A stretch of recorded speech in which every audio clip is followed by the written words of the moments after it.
Assalamu alaikum, everyone. Bismillahir Rahmanir Rahim. Alhamdulillahi Rabbil Alameen. As-salatu was-salamu ala Rasulillah wa alihi wa sahbihi ajma'een. Thank you, everyone, for joining us. I want to begin with just a reminder for myself and everyone else. I know that everyone's under a lot of pressure and these are uncertain times, but we need to take a step back and reflect. And inshallah, we will get through this together and with a lot of support through these formats. So before we start talking about e-learning, I think it's also important to remind ourselves that this is an important learning experience for all of us, and for us to do the same with our students, so that we reflect on what's happening, why it's happening, and what is Allah's message in this time right now. And I think that's the first and foremost, that's kind of should be our focus with our students and our staff and our communities. Having said that, we have to continue to run our schools and educate our children. And we're hoping, inshallah, with CISNA, this is brought to you by the Council of Islamic Schools of North America, and I am Layla Shatar, the president. We do ask that in order to help us continue to provide these formats, that you join CISNA, and that was sent in the email. It helps us provide you with resources. I'm going to introduce Brother Ala, who will host this session. And then there is a question and answer period at the end, where we're actually going to look at the link where you've submitted your questions, and he will try to answer those, as many as we can in this time. We will follow up with some webinars that focus on more specific areas and needs based on your feedback as well. So I want to go ahead and begin. And again, Jazakumullah Khair for joining. And please let us know what we can do to help support you in your schools. Brother Ala. Jazakallah Khair. Yes, Assalamu alaikum. My name is Ala Hodeh. I've worked a lot with Islamic schools. Created software applications, been on the board, been in and out of just helping schools on the IT side. And so today, what I wanted to do was put together a set of slides working with CISNA about, where are we at right now and how we can approach this, and particular list, several different platforms that I believe that we should be moving toward in the direction of for e-learning. So the agenda, just going to briefly go over the ground rules. I do want to add just a little dedicated time just to speak about finding the Khair in our situation, how we can make the most out of it, how we can benefit our schools going forward with it. And then I'll get into a G Suite for education. I'm going to discuss 4 platforms, and then we'll address some e-learning concerns, and then we'll talk about a school collaboration initiative. And then finally, we're going to take the questions and answers. Okay, so the first little bit of the ground rules here. All questions and comments are going to be sent to us via Slido. There should be a link in the chat window where you can click on and you can post your questions. I do want to note that we have a lot of people. There's going to be a lot of questions, and we want to try to group them together. So if you see a question that's similar to yours, can you please just upvote that, so that we don't have duplicate questions, and we can try to get through all the questions in this webinar today. If we're not able to do that, inshallah, we will try to address every question, even if we have to go through them, write them up, and send them out manually. I do also want to set kind of the scope of what we're going to be doing. So I'm not going to go in depth of really any of the software platforms I'm going to discuss. This is more of a, here's the areas, here are the platforms strategically we should be gravitating toward, and how they can benefit us. And we will, inshallah, work together to kind of put more detailed webinars for specific applications, so we can take more of a deep dive. And we'll discuss about that, and hopefully facilitate something with the school collaboration, some of the ideas we're looking at. Okay, first and foremost, as Sister Layla referenced, it's just finding the Khair in every situation. You may like something, you may dislike something when there's good for it in you. So I just put like four four, main areas that we can just briefly reflect on and try to get benefit out of. There's many more, coming together using the, CISNA, ISLA, listserv, and communications with each other. We can come up with more, but it's very important that we focus on these things. First is strengthening our unity. So whenever we have trying times like this, we all find ourselves trying to tackle the same problem. So this can actually help us communicate with each other and realize that we're all going through the same things and help drive us more to collaboration. There's definitely strength in unity. There's really no use for, two different schools trying to solve the same problem, reinventing the wheel. Adapting new tools, right? So as we're adapting new technologies, we can make the argument that we're being forced to do this, and we are, but we can still take benefit from that, and that as we learn these new technologies, we become more competitive at schools. And that actually goes into the next point, where it actually creates new capabilities for us. So as we, we're individual schools, sometimes one school's ahead of the other. There's trade-offs. One school may be really, really strong in one area, another one would be weak in another area, and we can offset those. So if we think about, one of the biggest things that we're actually looking to do today, and why so many joined, is the webinar video conferencing tools. So if we take a look at that and we think about, hey, if we're all now really tech savvy when it comes to these web conferencing tools, there's really nothing stopping us from, having these, remote PLCs, sharing teacher resources, creating our, strengthening our online delivery platforms, which could help us with, schools, getting high schools, or even lowering costs from our schools. There was a great idea I heard about, one teacher was mentioning increasing revenue. So imagine if we are teaching online, we actually are able to reach more students at locations we couldn't do previously.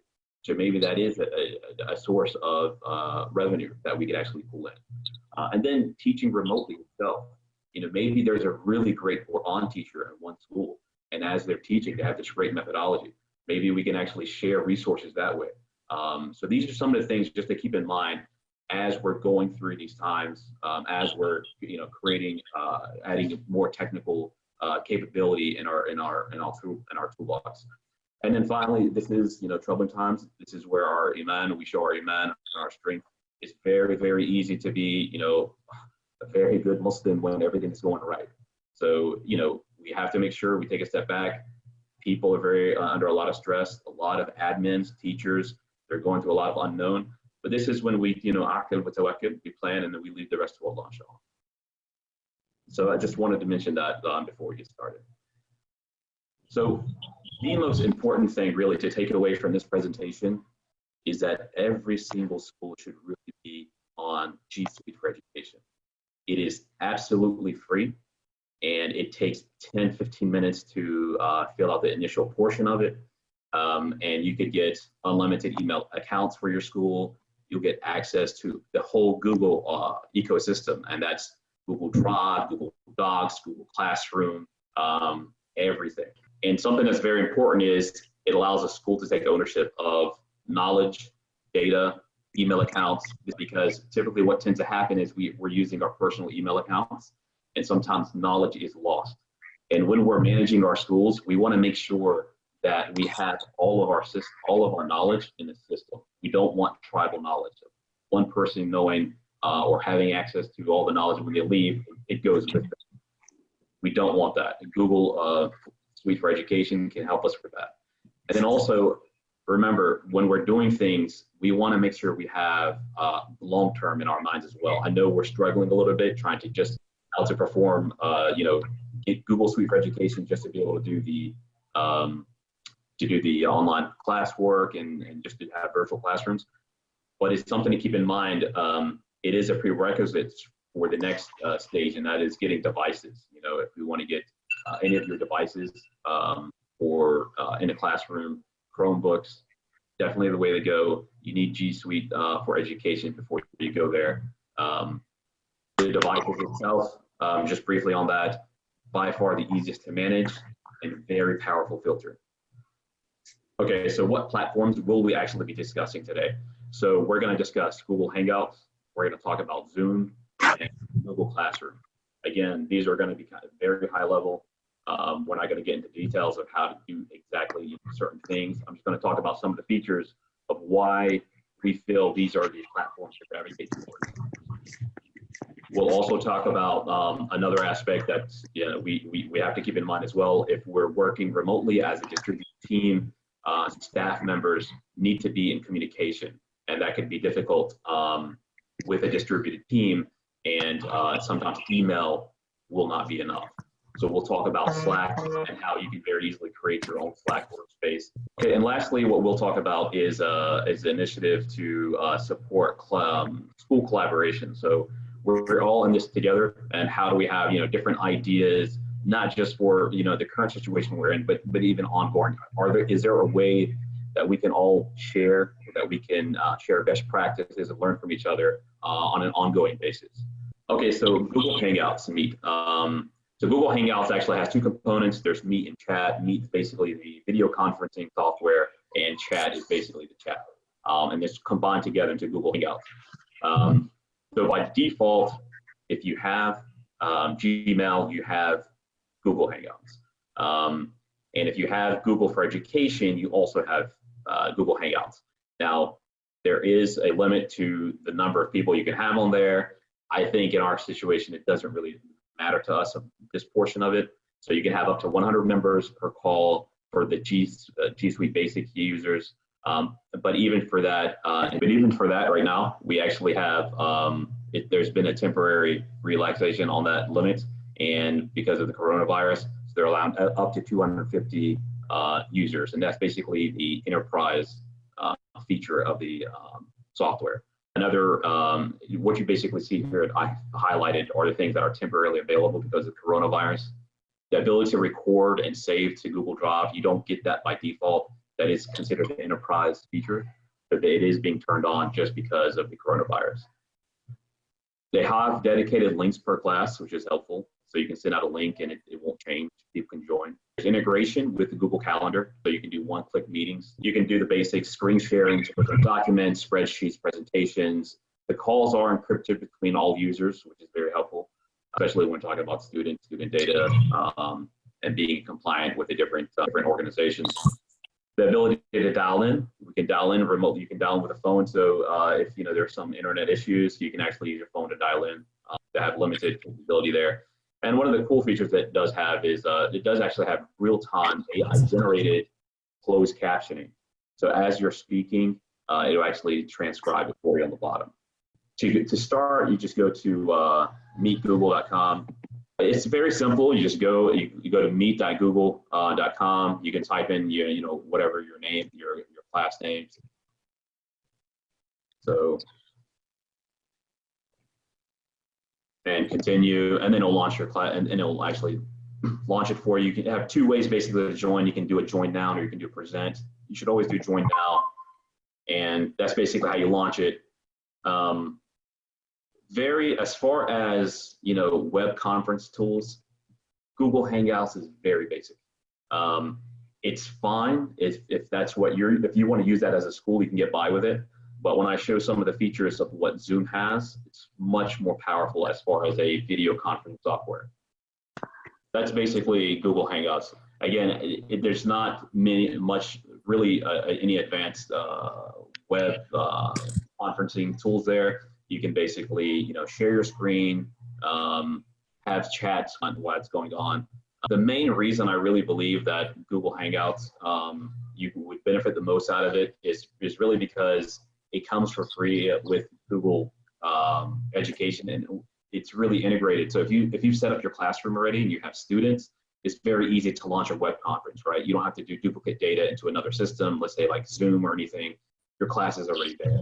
Also, because Zoom has that limit of like 45 minutes, that's also a reason people actually use Google Hangouts for e-learning. Zoom is relaxing that for the coronavirus for schools, and you can have unlimited web conferencing with that. So here's a feature inside of Google Hangouts. It's integrated with Classroom. You can schedule a you can schedule a virtual class. And once you do that, you basically select your guests, and you can actually select the guest as your class room name. And once you do that, you can select Google Hangouts, and then you can send it, and it will actually be added to your students' calendars. So if you have to have Gmail to create Google Hangout, but any participants who wants to join, they don't have to have Gmail accounts. It is part of the Google ecosystem, but again, when we get to the presenter controls, it is lacking. So for instance, on the right here is a screenshot of it. You can also integrate that with Zoom. So basically there is a Zoom plugin for Chrome, which allows you to basically do the same thing. So let's talk about Zoom. So Zoom, again, its primary focus is to be a video conferencing application. So there's a number of features which, if we're trying to have classroom management in a virtual environment, is very, very powerful. So let's go over just a highlight of some of these features right here. It's free for everyone. They are, by default, you get the full package. You get most of all the features which would be good enough for any classroom. But typically there is a 40-minute limit for that. So again, in this time of the coronavirus, they're relaxing that, and they're removing that limit altogether. You have permanent meeting address rooms, just like you do for Google. There is a very powerful concept here called channels and contact lists. And it essentially allows us to do the same thing. You can create a channel, you can call it a class name, and you can list your students there. There's a way to actually integrate that with your Google contacts, so you can actually pull all your students in via the contact list integration. Now, something that's also very powerful with this is when you launch your channel, if you create your channel and you launch it, as soon as you launch it, every single student will be notified with that chime of, hey, it's time to join the meeting.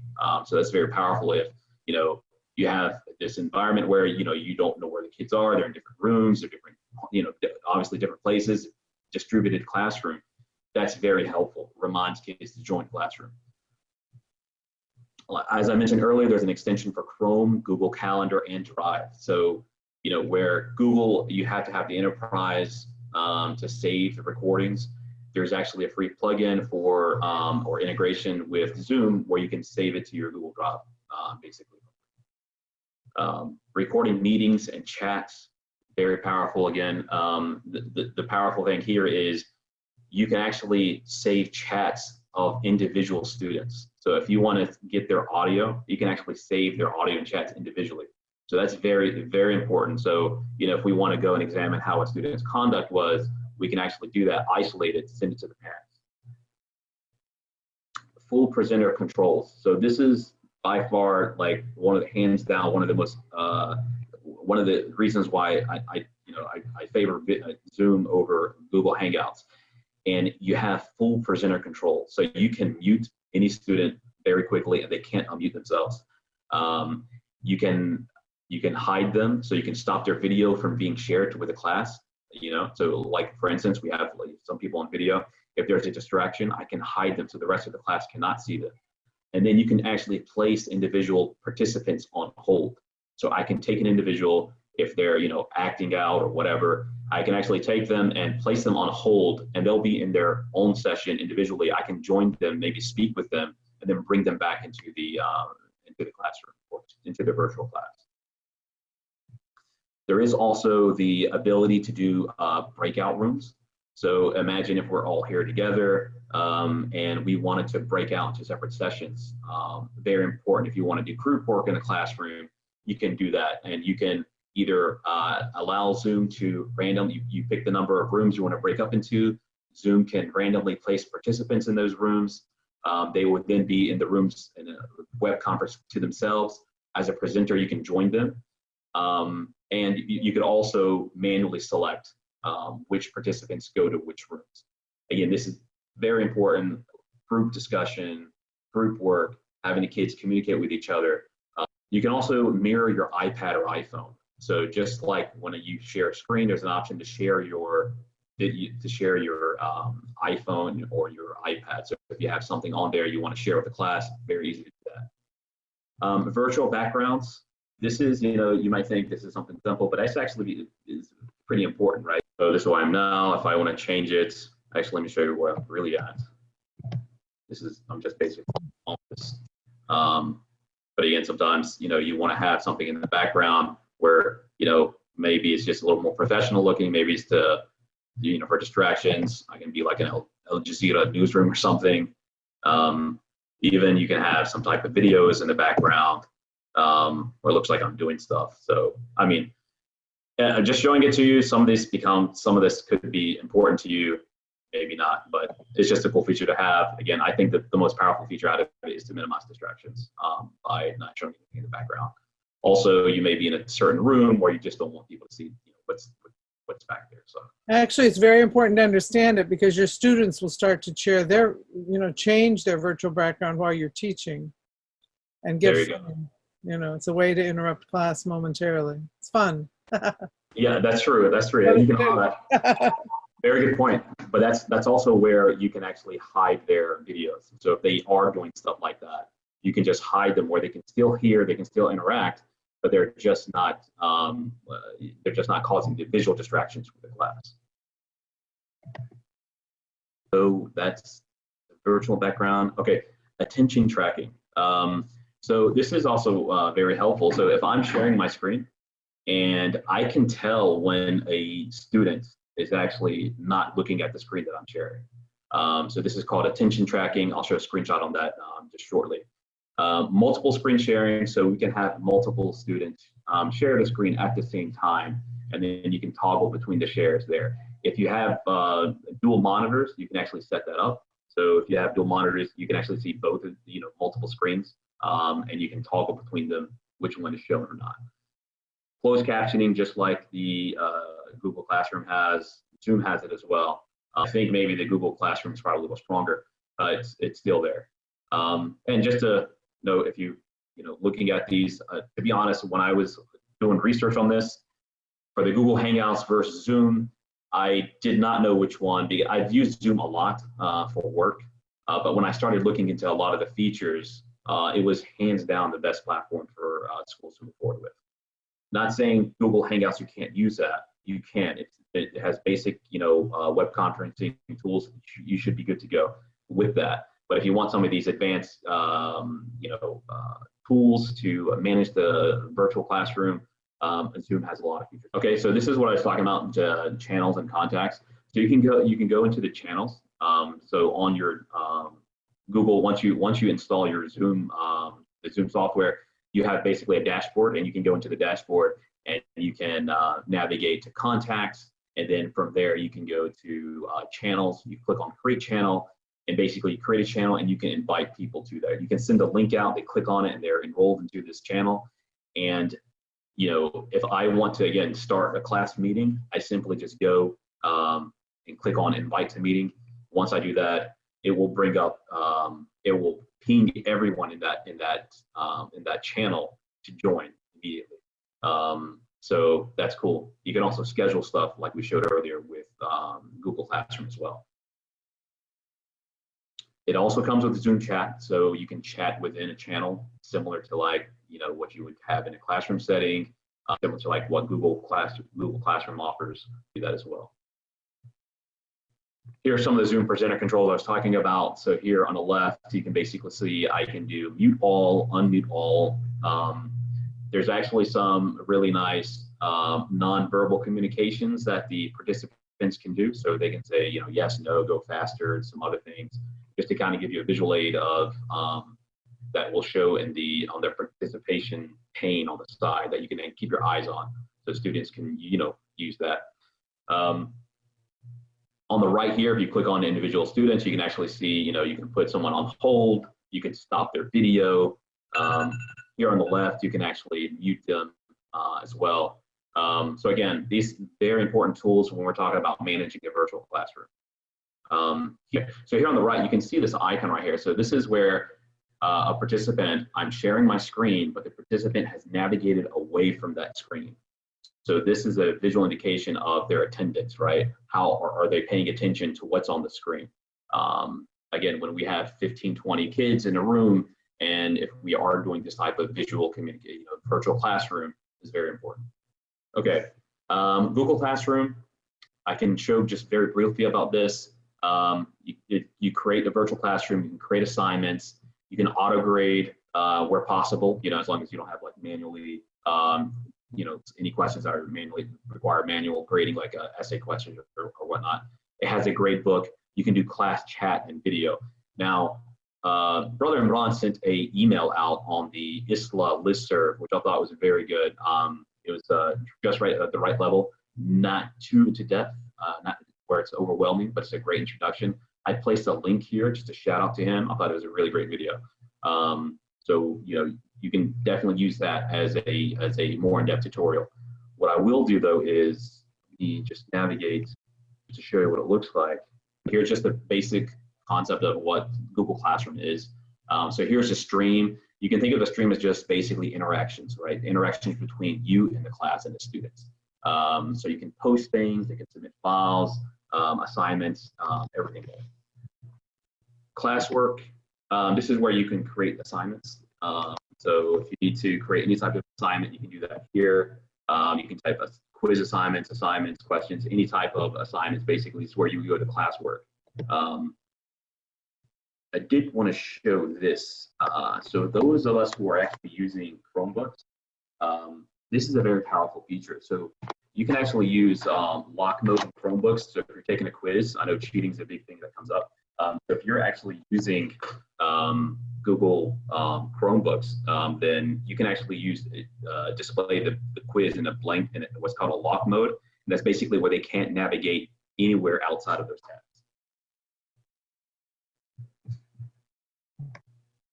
Okay, then people, this is where you would add your students, and then here you have the grades.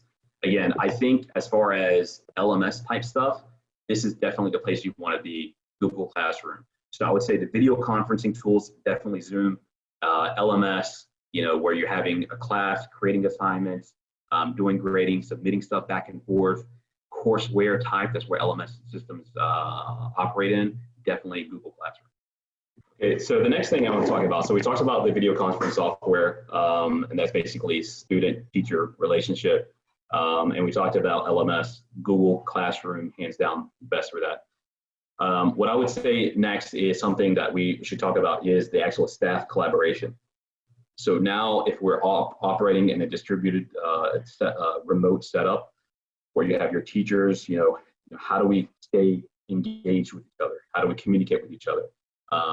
Sending emails back and forth, definitely one way.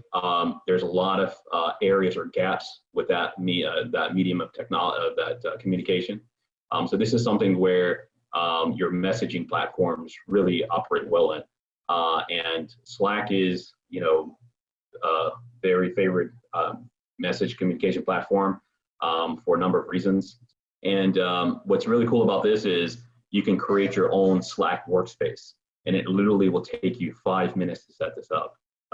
So just go into some brief highlights about Slack and why we would want to use that. So I know, let me take a step back. So I know usually what I see is, it's either email or everyone's on WhatsApp, but you'll see, I'll show a little bit of a demo here where Slack, where it operates, why is it so powerful and why people like it so much. So it's a free, like I said, free communication platform plan. Something to note though, it's limited to the last 10,000 messages. So that doesn't mean you can only have 10,000 messages. It means basically you have access to the last 10,000 messages. So anything further back in time is deleted unless you move to a paid platform. And Slack does offer a 85% discount for schools. So if you want to move in that direction, you can. There's also a note here that Slack does have its own video conferencing software, so you can do an instant video conference with that. But there's also a Zoom integration for it as well. So direct messages, basically you have that, and it's editable, so you can edit the message you just sent. And they have the concept of channels as well, so you can have public and private channels. And what you will tend to see is you can create a public channel where everyone can look at and join and discuss topics, whether that's staff updates or resources. You can center it around a specific topic, And anyone who joins that will actually have a history of all the messages that's been sent. So imagine if you have a channel in your school that's called, you know, classroom resources, right? Or even something more specific. If you want to have like a, you know, middle school TLC channel where, you know, that could be a private one actually. And private means only, you can only be invited there. So and no one else will be able to see that discussion. Some of the cool features about it, it's available on PC, Mac, and mobile. So once you have that, if you have it on your phone, you have it on your laptop, you're basically accessible, and you can you know, reach out to your staff and colleagues immediately. Now, I will say that Slack is not meant for children, so it's not meant for the students' collaboration. I would say you shouldn't do that. It's just really, it's more of a work environment, colleagues type of platform. There's many apps, many integrations with it. Some to note: Zoom, Google Calendar, Google Drive. We talked about that with Zoom as well. But you can actually have access to Google Drive. You can use Google Calendar to schedule Slack. You can actually pull in your calendars in Slack so that you get notifications from the Slack bot to say, hey, you have an upcoming meeting. It solves our distributed staff problem. Brother Allah, can I ask you a quick question? Yes. Well, this is Seema Imam. So with Slack, how do we handle student privacy? What if two teachers are talking about a student? We need to do this with the student. You know, he has autism. Is that going to be a privacy problem? Well, and that, you know, I would say when you're using any messaging platform, whether it's Slack or anything else, you always have to keep that in consideration. Now, Slack does have private channels where you can discuss. I view that more as private channels. That's where I would really do the, you know, hey, this is only pertains to me and my colleague. Cautionary, huh? About you know, the whole FERPA and the, you know, compliance with that. Okay. So let me just show you a little bit about Slack. So this is one that we created for CISNA, and you know, have all my direct messages, so I can Slack someone here. Actually, I'm in the remote learning channel, so I created a channel and I've added everyone here, and it's a public channel. The public channel means basically anyone that's on the Slack platform can join it. So this would be limited to like your organization. So if you've added people into Slack, anyone there can join. So for instance, for the CISNA board, if we have a remote learning here, anyone that's within the Slack workspace can join it, and they can find it if they do a search. So you can just basically come in here, type messages. Okay, and again, a very cool thing about Slack is you can actually edit your messages. So if I do up and type in E, I can go back and edit my message. Okay, that's one cool feature. Also, they have a lot of integrations. So let's say, for instance, if I'm here, I'm in this channel, and I want to come up with, you know, I need to do a quick poll to kind of gauge, like, could be anything like, what time should our meeting be today? Right? I hit enter. It's already integrated with Poly. It's an app, you can turn it on. And you know, I can do a multiple choice here, right? So let's get some options here. Add choices.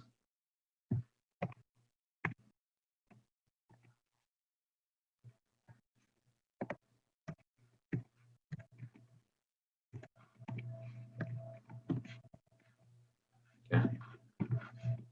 And I'll hit submit, and then this goes directly into the channel. And now anyone can go in here and start voting. So I can vote, and you can very quickly get the gauge of the staff for anything. It's just meeting time. It could be something, whatever you think. You just need to gauge your staff very quickly. You can do that as well.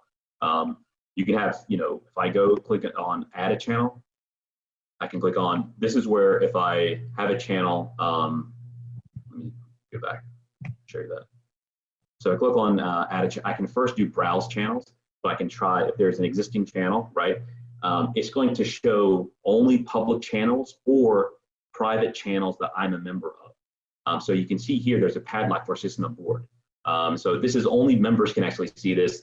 if we added someone to the CISNA Slack workspace, they would not be able to see this until we actually allowed them to join. So we would invite them to join, and then they would see this. But by default, you cannot see any private channels. So this is where I could go and move to any channels very quickly, or I can create a channel.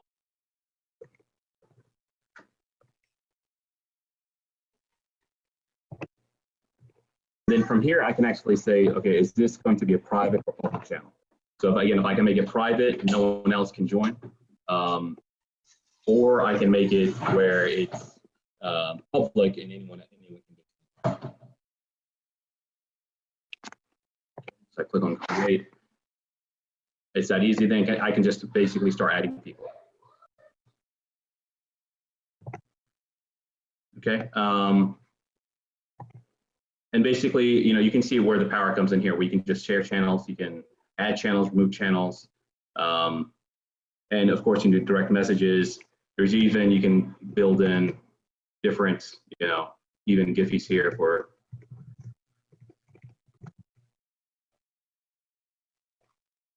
So, you can actually put Giphies in here and you can just do shuffle through here, and it's a little bit fun for the staff as well. So that's where, really something like this is very powerful, where again, we have communication and we can go back and forth with the staff. So, this is just a brief introduction for the Slack. These are some of the areas we can move towards. Feel free to email me at it@mycisna.org, and I can help out with any of these issues that you guys may have when you're looking at this. We will send the slides out. We'll send documentation out to help assist in all these technologies with us. Very quickly, e-learning concerns, virtual classroom management. How do we manage? Well, we now have new powerful tools. Like I showed some of the things that we can do with Zoom now. And this is capabilities we actually did not have as, when we're actually in the classroom, right? When could you mute a student at the click of a button, or actually, block them with a click of a button? So you have those capabilities to help assist with your classroom management. Attendance, this is one of the issues that are coming up. What does attendance mean? How do you define virtual presence? These are questions that, we're going to have to tackle and go through, inshallah, find the correct answers to. As the top on the right here is one of my favorite sayings: necessity is the mother of invention. So if there's a need for something, there's going to be a way out, or a way forward. And as far as teachers and students, what does that mean, right? So does that mean that we have, maybe, looking at attendance on a virtual class method? Maybe that means that, for every class we do take the attendance per class. Maybe for teachers, that's, are they available on Slack? Can I, as an admin, go into their classrooms? Maybe, the admins can help and assist with these troubles. Of making sure everyone's operating efficiently by moving through the classrooms. So cheating was one of those issues. How much you could prevent it. Google Classrooms, Chromebooks. Is also was mentioning here tuition and salaries. That's going to be one of those big questions that are coming up. And I think this is an opportunity just to mention before we go into the questions that I believe, and I think many have expressed this, that this is really one of many possible webinars that can take place in the coming weeks.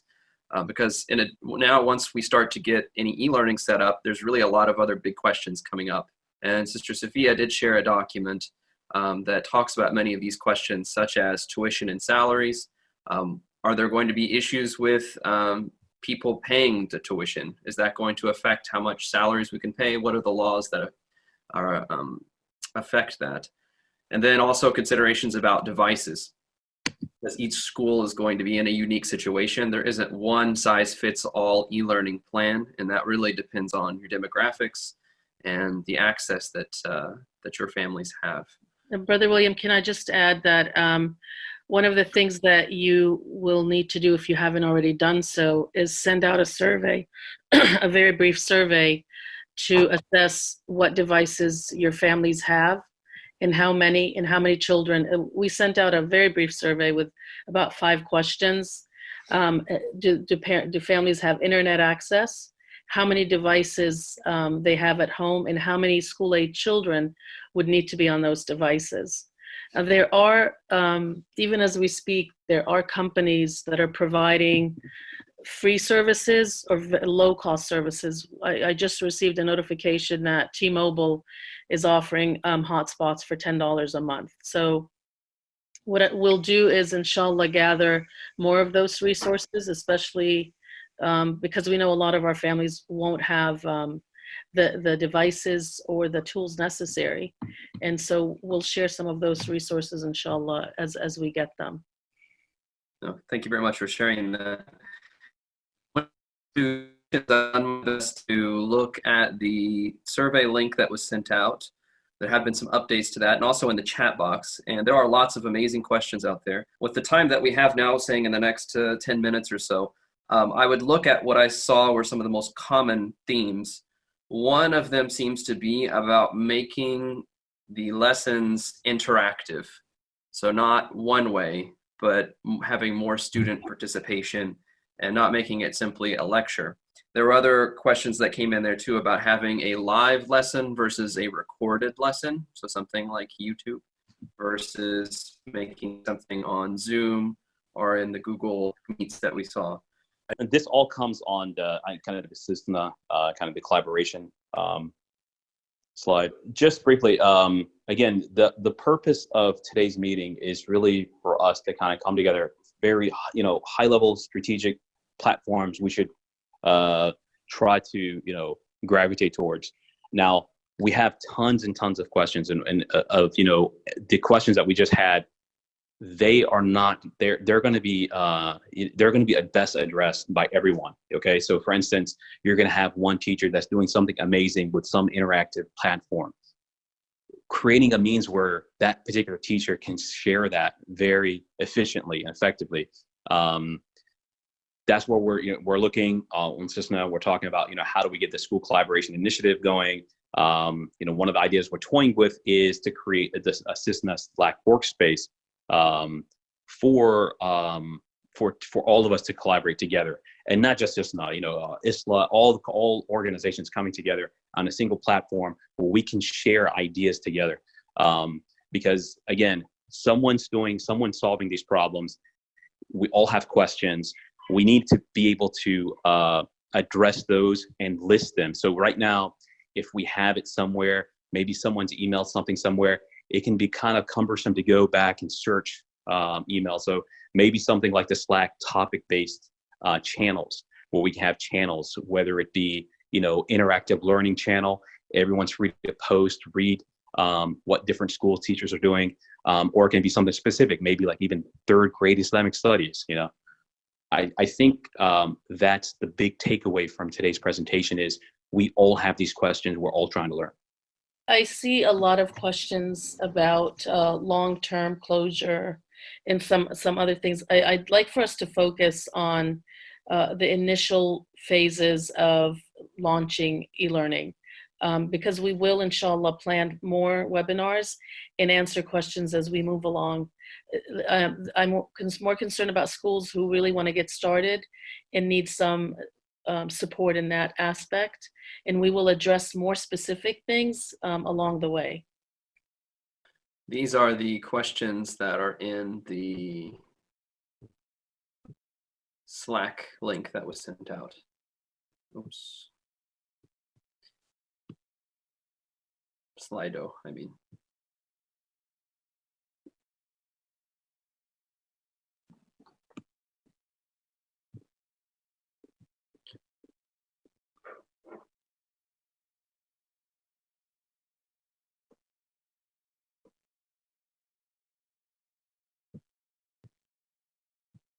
So as I was mentioning earlier, these are the questions that are on here. They range from, there's a total of 28 questions. And as I was talking earlier, and perhaps Brother Adat, you can speak to this a little bit more, in terms of how can you make this something that is interactive if you're using something like Google Classroom?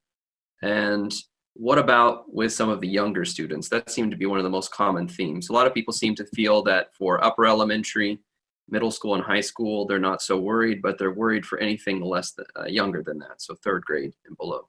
What suggestions or advice do you have for that? I'm just tackling this from a IT perspective. Now, I would say there's lots and lots of tools out there that promotes interactive learning. Of course, the upper middle school kids, they should be fine. This is actually interactive. Google Classroom, where they can actually chat back and forth. There's nothing stopping someone watching a video together or presenting and actually doing a chat. Doing a virtual classroom, so you can actually do that as you're chatting, and that's also something else that happens, right? So as you're presenting, whether it's a video or something, you can do a couple minutes videos, have students chat, look at the chat, monitor that. That's definitely one way. There's lots and lots of tools out there. I know Edpuzzle is one that comes to my mind just off the top of my head, where you can actually have embedded questions within a video and gauge how the students are answering those questions and getting grades. But again, there's tons of applications out there. What I would like to see is for some of the teachers actually using some of the things that work with them.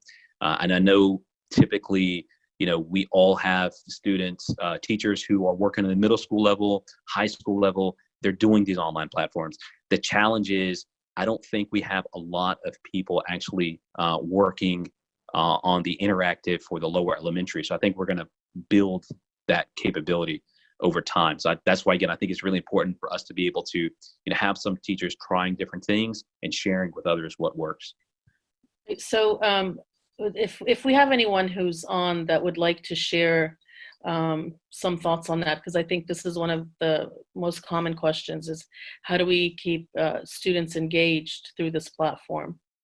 And again, when we'd like to launch this format where everyone can add some resources and ideas of how they're doing things.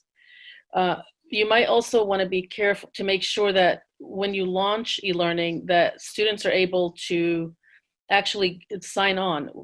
We have students at different levels when it comes to technology, and definitely for lower elementary and upper elementary, they're going to have more concerns. And keeping in mind that our parents' home and how much can they facilitate with their students learning online.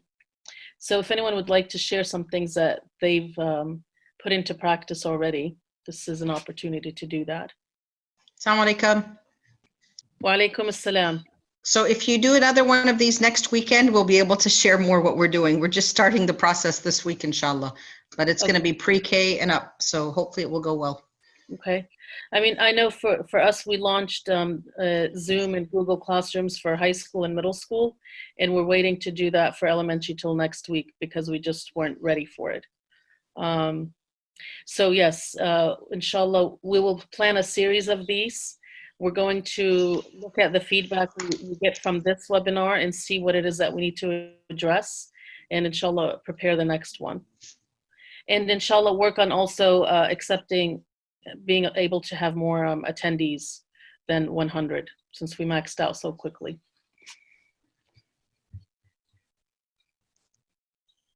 So what are some of these other questions? I think the other ones the top ones have been answered. Assessments, Brother Adat showed an example of how to create assessments, how they can be auto-graded. So for this one, the anonymous question here with 4 upvotes, the Google Classroom does have that. And especially if you wanted to do factual questions that can be auto-graded, you could already have that ready to launch in your lesson, and then you could automatically do a formative assessment to see how students are doing. We've talked about the accessibility in terms of how you can access many of these. One of them I think I would go down to, and we haven't discussed yet, is about Quran class that came up in Islamic studies. And I know in our school, one of the common questions when it comes to e-learning is that there are tons of resources out there for your core academic subjects like math, Khan Academy, ELA, millions of things. And alhamdulillah, many of the publishers for these online platforms are making it free during this time. But when it comes to Quran, Islamic studies, and Arabic, it is more limited. So I was wondering if anyone would like to share any thoughts about that, or as Sister Mejda mentioned as well, maybe it's best to kind of hold off. If anyone had a quick idea about that, that might be helpful. I know from the feedback from Arabic teachers, something called Quiz Is. I just put it in the chat. I think that's how it's spelled. And they were able to use that. It's more than Arabic, but they were able to use it successfully for Arabic. And again, maybe that's something we'll find a way to gather resources for different areas and different age groups and have that prepared for next week.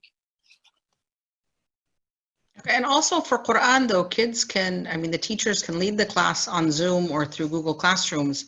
And then kids can, with their parents' help, and voice record their recitation at home and upload it through Google Classrooms or through email, WhatsApp. There's so many ways to upload voice recordings, and then teachers can grade them that way also. We ran Quran classes like normal. The teacher was there reciting, they were reciting back. It was held like a live class. Our teachers have done in the summer, they have asked for voice recording, and then you upload it on the drive, and then the teacher can listen to it, because we use Google Drive a lot at school. Mm-hmm. So we have done that before, Quran recording, and I'm thinking that most teachers will be asking, especially the quizzes and daily reviews, to be done that way. Right. You know, something else is, I think in the Quran, actually, they've made a lot of advances in that, because typically that's how they do, especially for, you know, for someone doing, you know, Quran with a overseas, you know, sheikh. So one of the things I think Zoom is something to look into is Zoom, I believe, allows to save audio files individually for the individual students. So as they're in the Quran class, if they're all together and they're doing recitation together, I believe you can save the audio file for each participant individually. So that may help with reviewing the Quran, reviewing it after a class or session for the teacher. So, Brother Allah, for that, we have to upgrade the Zoom account, right? For that, I believe if you get Zoom education, you may be able to have access to that. Okay. If you're certified, but that's something we have to check on. It's something to look at. Okay, thank you. There's a question about our teachers conducting online learning from school site. This came up very early on for our school because we weren't sure what access and what devices our teachers had. We opted not to have teachers come back to the school site because we disinfected and sanitized. We had other concerns. But we also did the same survey that for teachers and asked what devices they needed, and if they wanted, we could give them a hotspot for their homes. We didn't have too many request it, but that's something you may have to address as well, is providing laptops and internet service to your teachers. Again, I will forward this message from T-Mobile about providing very affordable hotspots and internet service. And again, a week after e-learning, it may be a good idea to also survey your students and get feedback on what's going well and what's not, especially for middle school and high school. They can provide feedback that can help each of us improve what we're providing for them.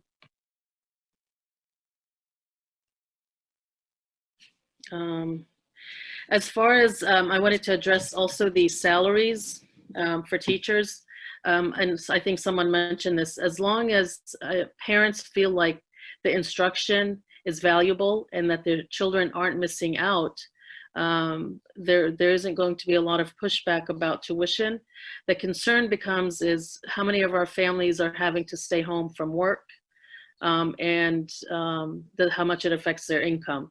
And so we may see an uptick in needs for financial aid or financial support.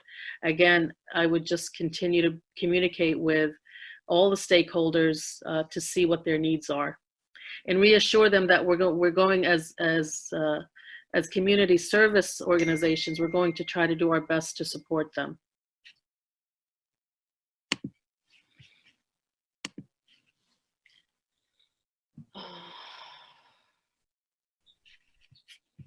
I would say the one last area that we could look at was the question that seemed to be fairly common about attendance.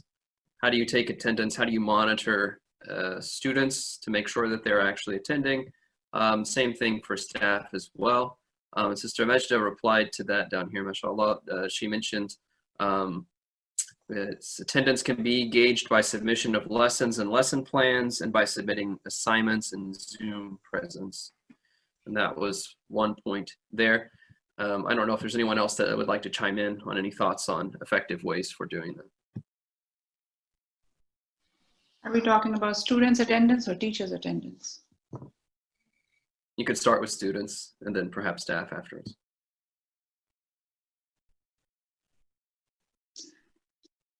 Assalamu alaikum. Wa alaikum assalam. I'm Sister Mariam Saman. I'm actually a teacher at Sister Majda's school, Bayan Academy. One method that I use in my classroom even is a entrance pass or bell work. And then we also have an exit pass. So if students are there during the lesson, it's usually a question that they can answer based on having been in class. That's also one way to do attendance for students, to make sure that they were present and participating in the lesson. Thank you. There's also a note here that I was going to mention also is teachers having office hours. And Brother Abdul Majid here posted that they have their teachers on standby from 8 to 4 to answer parents' inquiries via email and WhatsApp. So I think it's important that parents and students know that they can reach the teachers throughout the school day. We opted for office hours for each of our teachers and allowed a schedule for when students and parents can reach out to them. I think you have to make sure that you put a cap to it so they're not trying to contact them at all hours of the day and night. On that note, Sister Leila, the one thing that I found that our parents and staff appreciated is that we came up with all these agreements that we had in terms of when staff would be on office hours, when they need to reply, how assignments would be graded, how do you deal with situations where there might be delays in turning in assignments. We came up with a kind of overview document that we all agreed on and shared with them. It's called our e-learning protocols. And that might be something that I'm happy to share it out on the IECN thread that we started. And it may not work exactly, but it's an example of what we do. And it just says parents are expected to, students are expected to, staff are expected to.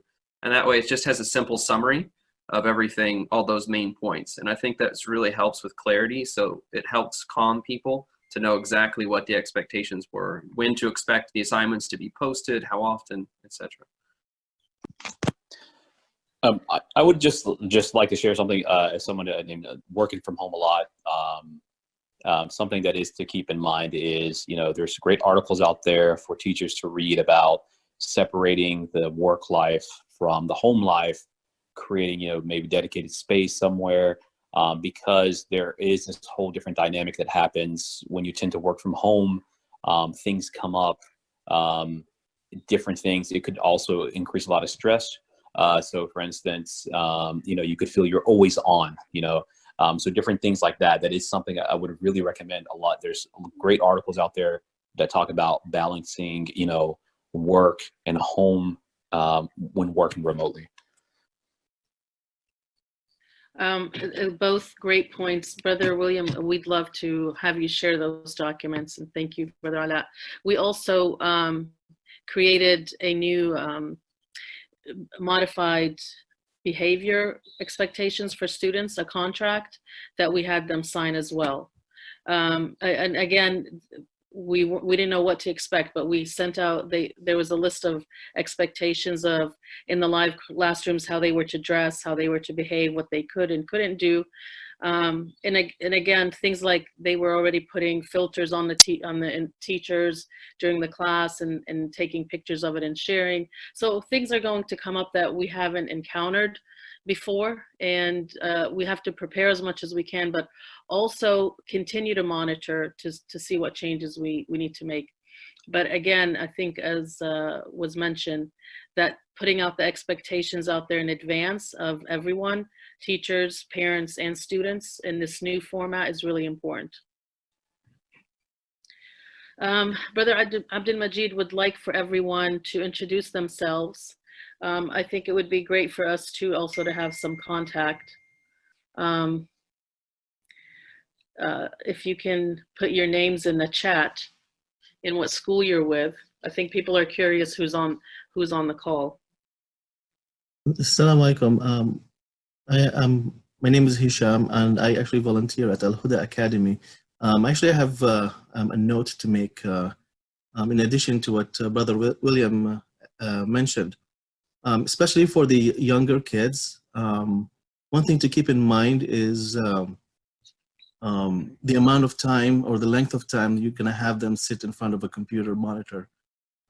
As you know, their mental and health stability is important, and having them sit in front of a computer, like for example, 3 hours at end, is not very good for their eyesight, their body.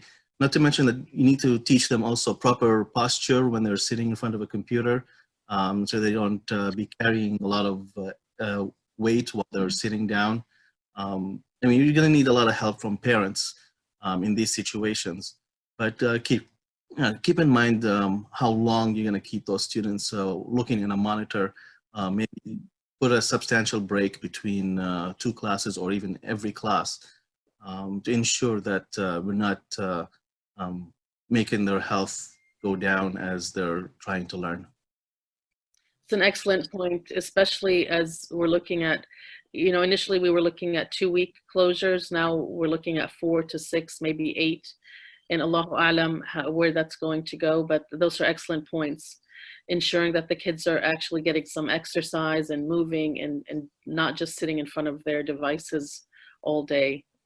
And that goes to the point that not to overwhelm them with assignments and work, so that they're spending long hours doing work that, because usually with online courses, you tend to do more work than when you're in a live, in a regular classroom. So we also need to be cognizant of that, not overwhelming them with too much work. I know for our PE classes, they gave them a calendar, and they asked them to actually record themselves doing the exercises or playing the sports, like with their siblings, and submit the video of them being physically active as their assignment.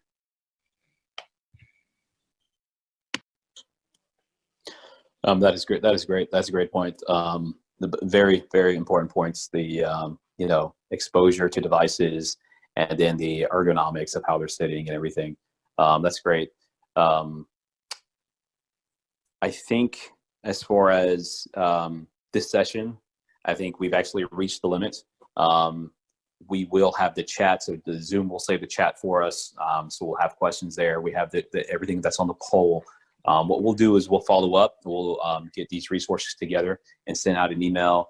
We'll send out the slides. We'll also send out the video. And then inshallah, I think it's evident from today's, you know, just levels of engagement, participation, that we really do need a way to consistently share information together and learn from each other. So inshallah, we'll look to working more towards that for a platform that we can do that very easily for everyone. So I'd like to thank everyone for joining. Jazakallah khair. Inshallah, may Allah make everything our path easy and give us the barakah that we can out of these troubling times. So, can I also just make one more suggestion, please? I'm going to ask everyone on this call, and anyone you also have contact with, to please join CISNA, become members of CISNA. We did send out the application, and you can reach out to us. And also ISLA. CISNA and ISLA do a lot of work on a national level to support schools, and we both need your support in order to continue to do the work. And inshallah, moving forward, both Dr. Seema and I have touched base, and both CISNA and ISLA will collaborate to move forward with helping and providing resources and support for all our schools. And please let us know what it is that you need and how it is that we can help you in the next couple of days as we plan as well. Okay, inshallah. You know, I like to read Surah Al-Asr, وَالْعَصْرِ إِنَّ الْإِنسَانَ لَفِي خُسْرٍ إِلَّا الَّذِينَ آمَنُوا وَعَمِلُوا الصَّالِحَاتِ وَتَوَاصَوْا بِالْحَقِّ وَتَوَاصَوْا بِالصَّبْرِ. Inshallah, may Allah make this this time of difficulty ease for us and give us all the barakah out of it. And inshallah, make it a medium for us to display our beautiful character, inshallah. Ameen. And may Allah protect our families, our children, our teachers, our staff, everyone, inshallah, in these times of fitna, inshallah. آمين آمين. سبحانك اللهم وبحمدك نشهد أن لا إله إلا أنت نستغفرك ونتوب إليك. السلام عليكم everyone. جزاكم الله خير.